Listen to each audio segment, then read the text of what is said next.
vous allez vous regarder, vous voyez, ces putschistes qui se font entourer des politiciens vicieux, des gens qui n'ont jamais imaginé un jour occuper ce genre de poste, on leur donne ça et ils applaudissent, ils défendent le faux.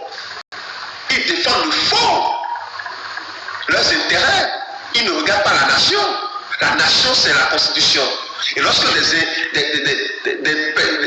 gens de mauvaise foi, mal intentionnés, prennent le pouvoir d'État illégalement, ils vont se faire entourer des voyous comme eux pour manipuler la masse. La Constitution a tout prévu. La Constitution a tout prévu. S'il y a un problème, il faut rétablir l'ordre. Aucun militaire n'a le droit de prendre le pouvoir d'État. Aucune Constitution n'a dit ça. La démocratie, c'est la voie par excellence qui garantit la souveraineté d'un peuple. Il dit la constitution dont tu parles est votée par qui? Et Afrique souveraine. Mais c'est grave. C'est grave.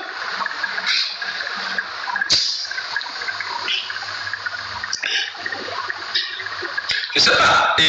Et cette constitution, quand on parle de cette, c'est des constitutions qui sont adoptées, votées, acceptées par le peuple, par chaque peuple.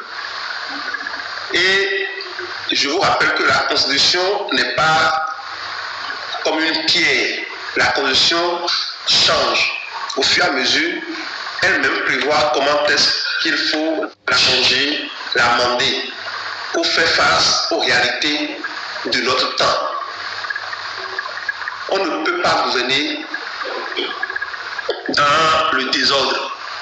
C'est juste que vous êtes, il y a trop d'ignorants. Il y a trop d'ignorants. On leur fait croire que c'est l'autre qui est le problème. Les gens font croire que c'est la France, c'est les États-Unis, c'est faux. Dans ce monde-là, même les États-Unis, ils ont des ennemis. Vous aurez toujours des gens qui vont vouloir profiter de votre pays. Ça, c'est naturel. Ce n'est pas un truc qu'on ne peut pas prendre ça là comme des boucs émissaires pour faire un coup d'État. Jamais. La loi prévoit comment est-ce qu'il faut faire. Vous croyez que la constitution de chacun de nos pays n'a pas prévu ces choses-là? C'est que de toute façon, les gens ne respectent pas.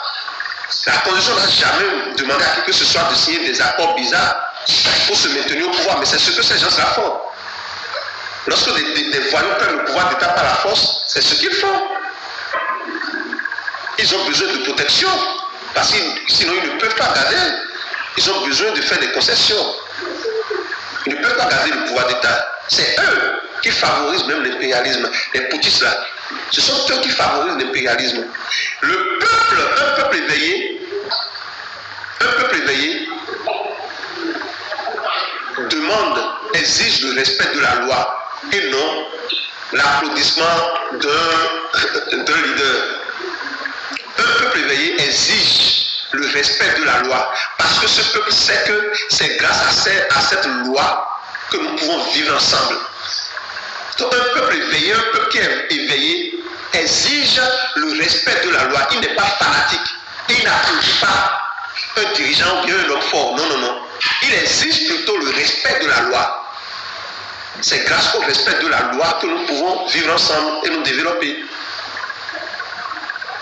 C'est la réalité. Donc, voilà. Et à chaque fois, nous devons savoir que le régionalisme, le clanisme, ces choses-là, le fait de se diviser dans des groupes dans tout pays, ça empêche le développement, ça empêche la démocratie de fonctionner. Vous devez vous sentir, vous devez éveiller en vous, nous devons éveiller en nous l'esprit nationaliste. Il faut voir le pays et non ma région. Et comme je l'ai dit à l'entame de cela, la réforme du système partisan au Bénin a fait beaucoup dans ce sens. Ça empêche désormais les petits groupuscules. Les petits groupuscules. L'histoire, et attendez, si vous-même là, il y a Sapa dit, Rollis était un putschiste. Allez lire l'histoire de Rollis.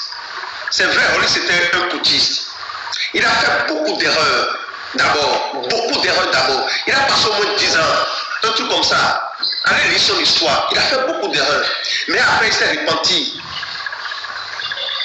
Mais est-ce que 60, c'est-à-dire, est-ce que chaque fois, nous devons retourner dans ce passé-là? C'est que je ne comprends pas les Africains. Combien de militaires ont réussi à faire des coups d'État et ils ont développé le pays? Combien? On a connu, même vous savez, c'est ça, c'est là où vous vous trompez. Nous sommes en 2026, les gars. Nous sommes en 2026. Vous ne pouvez pas à chaque fois faire les mêmes erreurs, les mêmes erreurs, les mêmes erreurs, les mêmes erreurs. Ce n'est plus possible. Mais vous avez vu ce qui s'est passé, non? Quelqu'un a pris le pouvoir par les armes, mais il a tué ce pays. L'histoire est là, il a détruit le Bénin. Avec son histoire de marxisme-léninisme, quelqu'un a détruit le Bénin. Allez lire l'histoire. Et c'est ça, c'est cette destruction qui nous a obligés à la conférence nationale souveraine. Mais il n'était pas seul. Avant lui, il y avait même des coups d'État d'un jour au Bénin. On achète des coups d'État, ces coups d'État. Et tous ceux qui ont fait ces choses-là, mais ils ont détruit ce pays. C'est que vous savez, je vous comprends, c'est pour ça qu'il y a certaines personnes qui ne comprennent pas que sur les réseaux sociaux, nous avons des analphabètes. Ils croient que tout le monde est lucide. Et chaque fois qu'on leur dit des choses, ils ne comprennent pas qu'il faut répéter chaque fois les mêmes choses. C'est vous et ces acolytes-là qui ont fait des coups d'État, ils ont détruit le Bénin. Ils ont arriéré le Bénin. Je parle du président, de l'ancien président Mathieu qui est coupé à son âme. Et c'est à cause de leur destruction, c'est à cause de leur pagaille, de leur désordre, qu'on a été obligé de faire la conférence nationale souveraine de 1990. Le pays était à terre. Le pays était saccagé, le pays était à terre. Ça nous a obligés à la conférence nationale souveraine en 90. Et depuis ce temps, le respect de l'alternance, quand on a fait la conférence, on a dit, ok, les militaires à la caserne, plus personne n'a le droit maintenant de faire des coups d'État. Et les gens, on a commencé. Mais malgré ça, malgré la conférence nationale souveraine, je vous dis, quand le président Nicéphore Soglo a pris le pouvoir, mais il était arrivé comme un réformateur. Il était arrivé pour réformer le Bénin, lutter contre la corruption, la gabegie, la mauvaise gouvernance. Mais est-ce que les gens ont laissé faire? Les Béninois sont partis en France, dit aux Français de tout faire pour enlever le président Soglo du pouvoir. Parce que le président Soglo est en train de piétiner les intérêts de la France.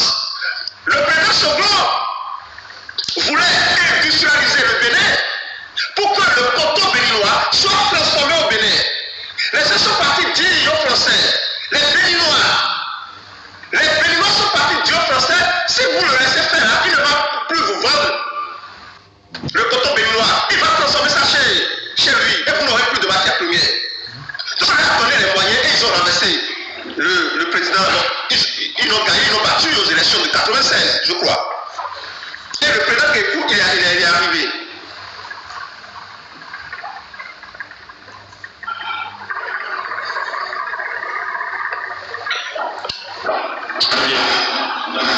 Donc, le président Kékou a été élu démocratiquement en 96, en 2021, 2001 aussi, deuxième mandat. Et là, en 2016, en 2006, pardon, il est parti. Le président Yahya Fournier est arrivé. Il a fait son premier mandat, son second mandat. En 2016, il est parti. L'alternance le fait de respecter l'alternance, ça a facilité les choses. L'alternance facilite toujours les choses. Mais ne venez pas me dire que les coups d'État, bien le coup d'État de Kékoué a apporté quelque chose au Bénin. Personne, ça n'a rien apporté, ça a détruit le pays, comme tous les autres coups d'État. Maintenant, vous voulez un truc que nous avons fait, on a tiré des leçons. Vous voulez qu'on retourne encore dans ces moments sombres, dans ces heures sombres. Chers amis, est-ce que vous êtes normal? Non, mais pas moi. Mais je me demande, est-ce que vous êtes normal? Un truc qu'on a fait avant, depuis là, on a tiré des leçons. Et vous voulez, aujourd'hui, ces pays-là, allez lire leur histoire. C'est des pays qui ont toujours connu des coups d'État. Toujours. Que ce soit le Burkina Faso, le Mali, le Niger. C'est des pays qui n'ont jamais connu la démocratie pendant longtemps. Jamais. C'est des pays qui ont végété dans des coups d'État. Allez vous renseigner. J'ai toujours lu les trucs, les articles ici. Ce n'est pas la première fois. Maintenant, nous là, si on prend l'exemple du Bénin, on a fait des coups d'État, tout sait. Maintenant, vous voulez qu'on retourne dans ces heures sombres, dans ce passé honteux. Mais chers amis, soyons sérieux. Ils sont sérieux là ou quoi?